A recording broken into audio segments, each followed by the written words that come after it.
forgot about this bit. This will be fun.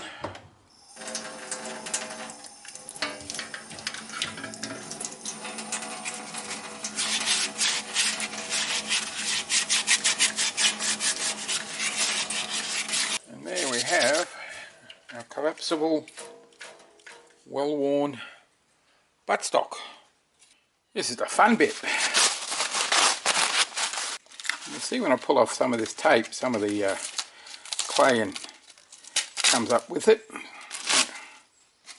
and that conveniently makes a hole in the paint surface so water can get in and dissolve the rest of the clay. Right, here we go.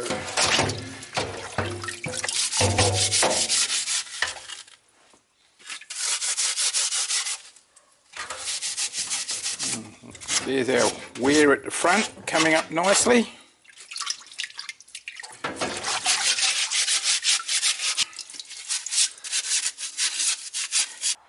There's our pretty finished painted gun.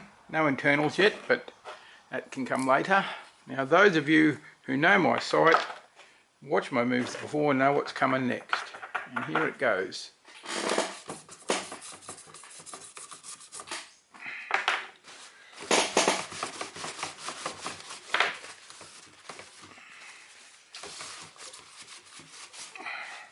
This is the dirtying down wash. It looks better already. It doesn't look like a pristine factory fresh gun. Looks like it's just come out, just been on the front line for 6 months. You don't have to be thorough with this, just paper towel will take it everywhere you want it to go. I'll do a bit of the gun, eh? How about we do that beautiful yellow stripe? Now, somebody asked or commented on Facebook something about these things I put on, like the numbers and the stripes, and they can be all sorts of things. I mean, that numbers could just be stenciled on by the military unit, you know, just numbering the gun.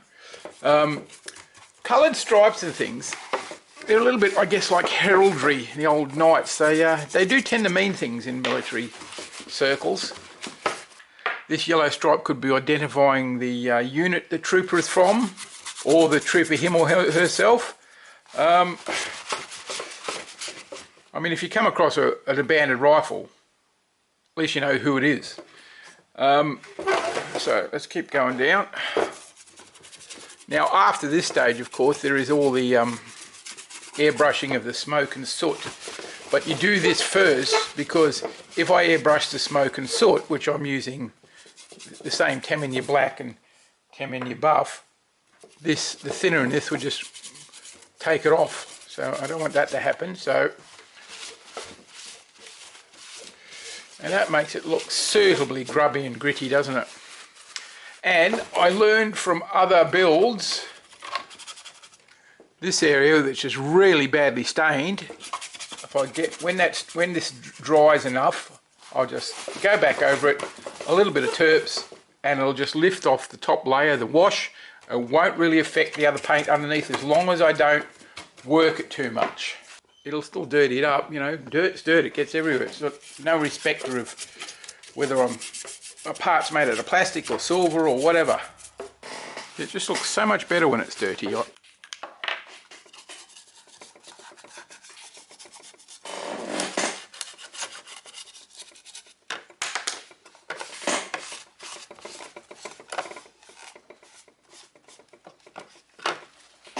So, get a little bit more of my paint mixed up, my 50-50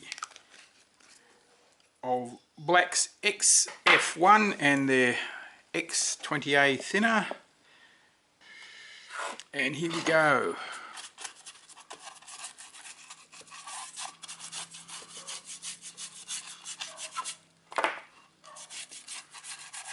Just want it to get into all the crevices. That'll help with detail and defining it, and just staining the surface for the dirt effect. There we go. And paper towel, paper towel, paper towel, paper towel.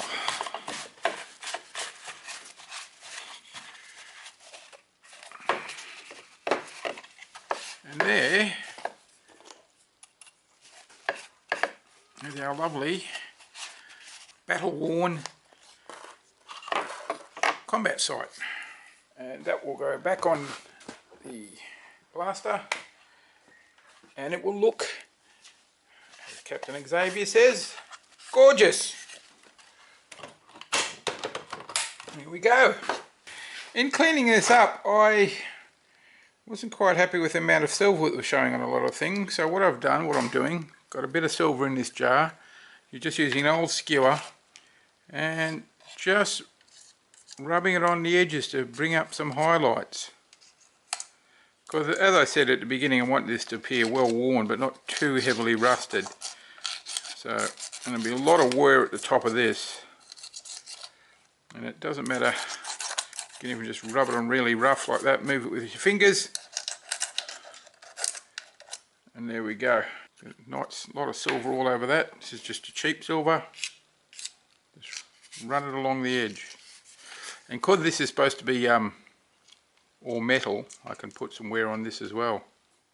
Like this bit, there's not an awful lot of detail I can pick up on that, but what I can, it'll look pretty good.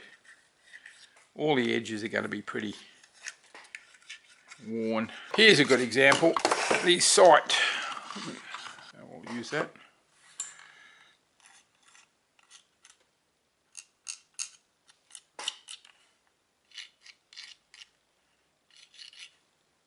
One annoying thing about silver, it dries so quickly. And it'll just bring up the shininess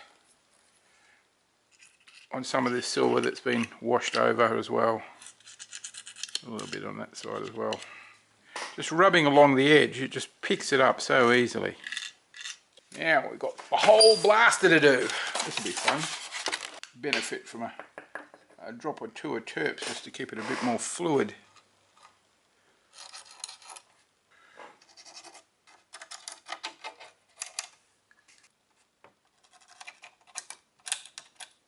And I have to put this wear on before the soot, because the soot will be the most prominent thing.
Morning everybody.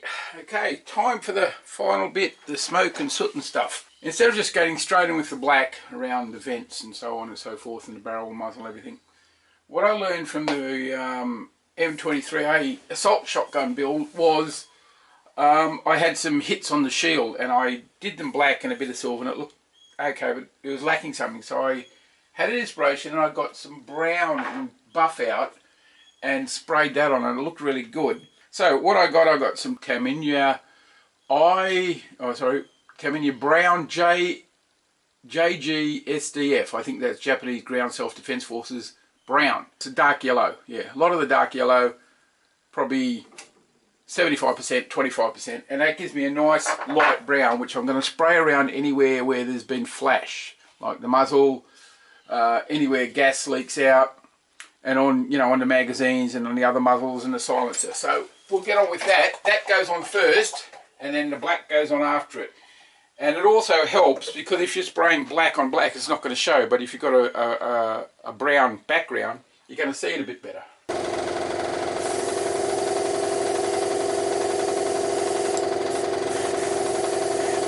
This is not a barrel up here or anything. It's just an air vent. But where air gets in, gas will leak out.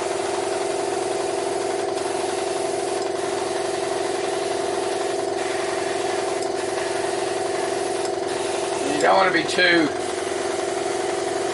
regular and controlled with this. We want it variable, we want it random. Now there'll be a lot around here where the ejection port is. Not forgetting to open it. It's right underneath.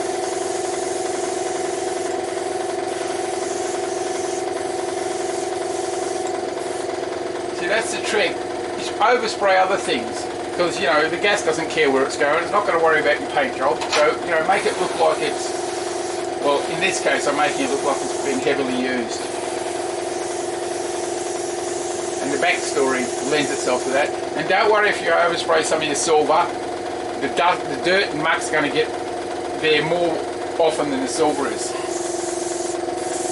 I'm just hoping you can see what I'm doing. Yes.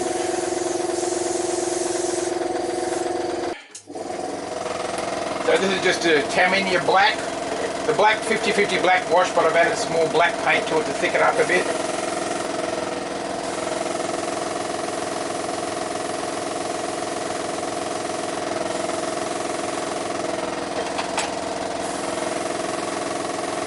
You've got to be aware of things like that. Spraying through there just created some silly little holes.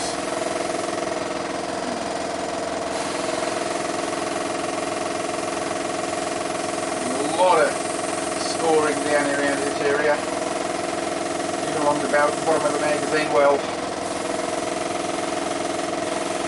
You want to cover up a lot of that brown, but not all of it.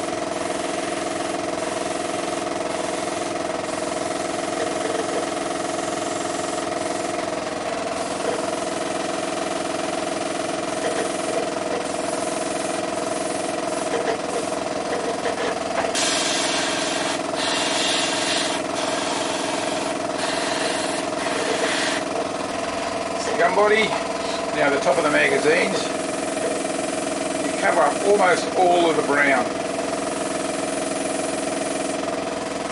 I believe the word is voila, we are done.